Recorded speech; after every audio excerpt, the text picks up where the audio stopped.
ሰላም እንዴናችሁ በያላችሁበት ሁሉ ነገር ሰላም ነው። አሸይና አንድ ያላችሁ እሞኝላችሁ አለ ቤተሰቦች ስትገቡ እንደለማዳችሁ ላይክ እና ሼር እያደረጋችሁ ሐሳቦቻችን ለብዙዎች አካፍሉ። ለዚህን ከልብ አመሰግናችኋለሁ። ዛሬ ሚዛናችን ዘላችሁ የመጣ ነው እንግዲህ ቲጂ ፐርስፔክቲቭ ነው። ቲጂ ፐርስፔክቲቭ ሰሞኑን ያነሳቸው ሐሳብ እንግዲህ በብዙዎች ዘንድ ቁጣን ቆስቅሷል እና ሐሳቧን ለመቃወም የመጡ ሴቶች ራሱ ጋጥ ወጦች ናቸው። እጅግ በጣም በሚያጸይፍ ሁኔታ ነው የሰደቧት እና ስድብን ምን አመጣ? ይሄ እኮ ነው ጋጠወጥነት ማለት እኮ የሚጀምረው እኮ ከዚህ እኮ ነው። አባት የሌለበት ቤት ውስጥ ወደድክም ጠላህም ጋጠወጥነት ይኖራል የሚል ሐሳብ አነሳች።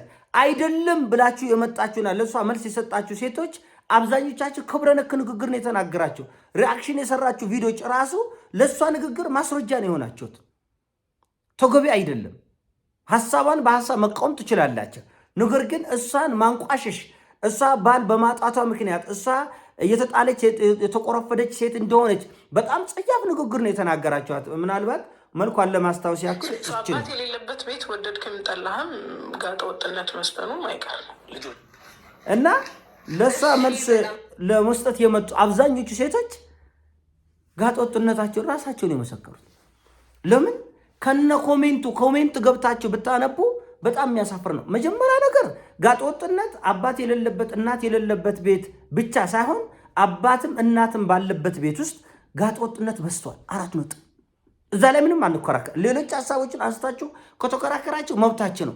ነገር ግን አባት እናት ባለበት ሁኔታ ራሱ ጋጠወጥነት በዝቷል። ለዚህ በየዓመቱ የሚሞቱ በመቶ ሺህ የሚቆጠሩ ወጣቶች በኤችአይቪ ምክንያት የሚመጡ ወጣቶች መልስ ናቸው። አበቃ። ሌላ ክርክር ያስፈልጋል። ጋጠወጥነት በዝቷል። ዛሬ ሃይ ስኩል ውስጥ ጀምሮ ዛሬ ህፃን ልጆች ትንሽ ጫካ ካገኙ ትንሽ ጨለማ ካገኙ በየአቅጣጫው እኮ መንገድ እኮ ከመሸ እኮ መንገድ አተናል እኮ። በጣም ብዙ ችግሮች ተፈጥሯል። ጋጠወጥ ትውልድ ተፈጥሯል። ለዚህ ማስረጃ የሚሆነን እየተገዳደልን በየሰፈሩ በየቀበሌው በብሔር በቦካ ጭንቅላት እርስ በርሱ የሚጨፋጨፈው ህዝብ ወጣት መልስ ይሆናል። ጋጠወጥነት በዝቷል። አባት የሌለበት ቤት ሲሆን ደግሞ ይብሳል ወይ? አዎ ይብሳል። እናትም ሰው ሳትኖር ስቀር ያው ነው። ለምን አንድ አባት ብቻውን ልጆችን ሲያሳድግ እናት ብቻዋን ልጆቿን ስታሳድግ ለዛም በአፍሪካ ለዛም በኢትዮጵያ ምድር በጣም ፈታኝ ነው። እሷ እንጀራ ፍለጋ ትሄዳለች፣ ልጆቹ በጎን ደግሞ አስቸጋሪ ነገሮች ይገባል። ሴት ልጅ ልጆቿን ብቻዋን ስታሳድግ ራሱ ማህበረሱ ራሱ ሴቶች ነው ፈተና የሚሆኑባት። የሴት ልጅ እያሉ የሚሳደበው እኮ አብዛኛው እኮ ሴቶች ናቸው። ዲቃላ ይዛ መጣ ብለው የሚሳደቡት እኮ አብዛኞቹ እኮ ሴቶች ናቸው እኮ። የሴት ልጆች አብዛኛው ፈተና የሚመነጨው በአሁኑ ሰዓት ከወንዶች ነው፣ ከራሳቸው ከሴቶች ነው። ዛሬ እኮ በየኮንዶሚኒየሙ በየአፓርትመንቱ በየቤቱ ሁለተኛ ሚስትነት የተደረደሩ ሴቶች እኮ የሴትን ልጅ ህይወት ወደ ሲኦል እየከተቱ ያሉ እኮ ናቸው። ትዳር እንዳለው እያወቀች በትርፍነት ፋርዳ የምትጫነው እኮ ልጆች እንዳሉት እያወቀች አንድ ሴት ለምን ትጫረታለች? ለምሳሌ በሳምንት 1 ቀን 2 ቀን እሷ ጋር መጥቶ ሲተኛ አንተ ሰውዬ የት ነው የምትሄደው? ሌላውን ቀን አትጠይቅ። ትጠይቃል፣ ታውቃለች። እና የሴት ልጅ ፈተና ያደረጋችሁት ራሳችሁ ሴቶች ናቸው። ኃላፊነት ውሰዱ። እኛ የፖለቲካ ሰልችቶናል። በብሔር እነከሌ እኮ ናቸው። የከሌ ብሔር እኛን ጨቁኖን ጎርፎን አስርቦን አስጠምተን፣ የከሌ ሃይማኖት እኛን ጨቁኖን ጎርፎን አስጨንቀን፣ የከሌ ጾታ እንደዛ ነው። በቃ ሁሉም እየየ ነው። በዘርም በብሔርም በሃይማኖትም በጾታም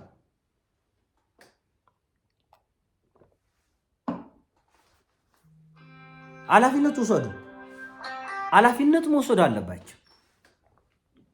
እና እኛ በጣም የመረረን ነገር ነው። ዝም ብሎ እየዞሩ ለምሳሌ ሴቶች በራስ መተማመናቸውን ማዳበር አለባቸው። ማዳበር ሴት ልጅ እንድታድግ ከችግሮች እንድትወጣ። ለምሳሌ በየሰፈሩ በየቀበሌው በየወረዳው ያለ አባት ልጆች የሚያሳድጉ ሴቶችን ለመርዳት ሴቶች የተማራችሁ ሴቶች ጥረት እያደረጋችሁ ነው ወይ? ለሴት ልጅ ጥብቅና የሚቆም ማህበር አላችሁ ወይ? በየቦታው ለመርዳት የሚያስችል ተቋም አላችሁ? እየተማራችሁ ሴቶች ለማህበረሰባችሁ ምንድን ነው ያደረጋችሁት ነገር? ትምህርት ተማራችሁ፣ ከዚያ የሆነ ጥራዝ ነቅጠቅ እንግሊዘኛ ታውቃላችሁ፣ ያን ይዞ መጥቶ ወንድን መሳደብ ይሄ እውቀት አይደለም።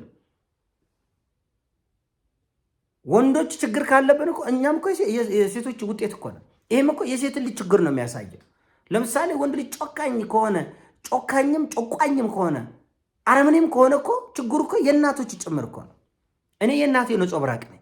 እናቴ በአግባቡ ፍቅርም ትምህርትም ሰጥታ ካላሳደገችኝ አውሬ ሆናለሁ። እኔ ለምሳሌ ጨዋ ነኝ። ትልቅ ነኝ። ለምን ትልቅ እናቴ በጥሩ ሁኔታ ስላሳደገችኝ ራሴን በዚህ ደረጃ ነው የማውቀው። ስለዚህ ኃላፊነት መውሰድ መልመድ አለባችሁ። የሴትን ልጅ ህይወት ከድጡ ወደ ማጥ እየከተታችሁ ያላችሁ ራሳችሁ ሴቶች ናቸው። መልኳ ትንሽ ብዙም የማያምር ሴት ማህበራዊ ሚዲያ ላይ ከመጣች አብዛኛው የሚጠዘጥሰው ራሱ ሴቶች ናቸው። ሴት ልጅ ገንዘብ ወዳድ ተደርጋ እንድትሳል። በእርግጥም ብዙዎቹ ገንዘብ ወዳድ ናቸው። በግልጽ እያየን ነው ያመጣነው። ገንዘብ ያለው ሰው በሙሉ ሴት ልጅ እንደፈለገ ማድረግ እንደሚችል አድርጋችሁ እያስተማራችሁ ያለው ህዝቡን እናንተ ናቸው፣ እኛ አይደለን። እና ለምሳሌ ባጭሩ አንድ ቪዲዮ አለ ባምቢ ሀበሻ የሰራችው አላሙዲ በኔ ላይ ቢሳሳት ማንን ማህደር አላሙዲ ይሳሳትብሻል፣ እሷን አትምሰይ ይቅርብሽ። ማንን ማህደር ነው አላሙዲ እንዳይሳሳት። እኔ ቢሳሳት ላርመው፣ እኔ ቢሳሳት እማርመው ይመስላችኋል እንዴ? ቆይ ግን እናንተ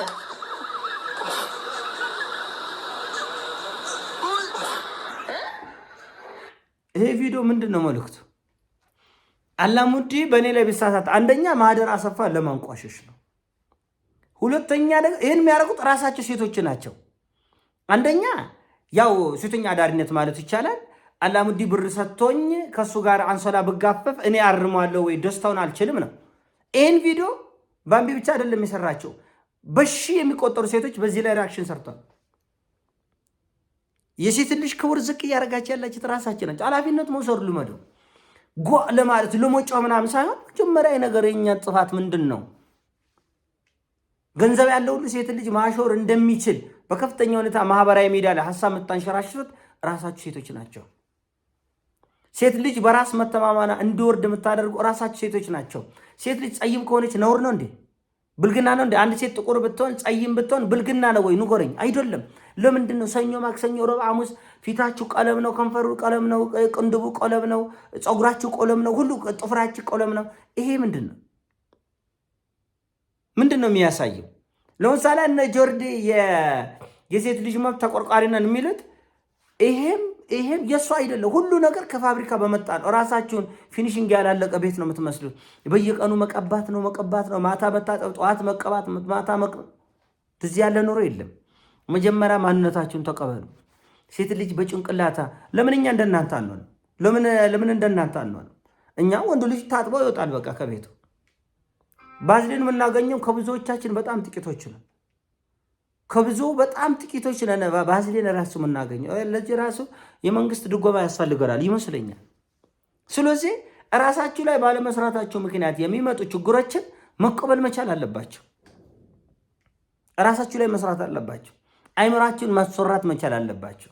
ጉድለታችን ምንድነው? ክፍተታችን ምንድነው ብለው ራስ ላይ መስራት፣ በራስ መተማመን ያለው ትውልድ መፍጠር ያስፈልጋል። እና ወንድን 24 ሰዓት በመስደብ የሚለወጥ የለም። ችግር አለ፣ ጋጠወጥነት አለ። ግልጽ ነው። ክርክር አያስፈልገውም፣ ጭቅጭቅ አያስፈልገውም። ጋጠወጥነት አለ። አባት አለመኖሩ ደግሞ ራሱን ችለው የሚመጣ ብዙ ቀውሶች አለ። በጣም ጥቂት አነሮች ነው ከዛ ውስጥ የሚወጡት። በጣም ጥቂት ልጆች ናቸው ይሄን ሁሉ ጥሰው እናቶቻቸውን የሚያኮሩ የሚወጡት ጥቂቶች ናቸው። አብዛኞቹን እናንተ የምታውቋቸው ናቸው። ስለዚህ ይሄ ጉዳይ ራስን ለማየት ለመፈተሽ፣ አንዳንድ ነገር መራራ እውነት ነው። መራራ እውነቱን መቀበል አለብን። መራራ እውነት ነው። ሁሉ ነገር እየየ ከሌ ጎርቶ ነው፣ ከሌ አሳዶ ነው፣ ከሌ ጎርፎ ነው፣ ከሌ እንደዚህ አይነት ነገር። አንደኛ ሰው ወደ ራሱ ካላየና የራሱን ጉድለት ካልሞላ ለመለወጥ በጣም ይቸገራል።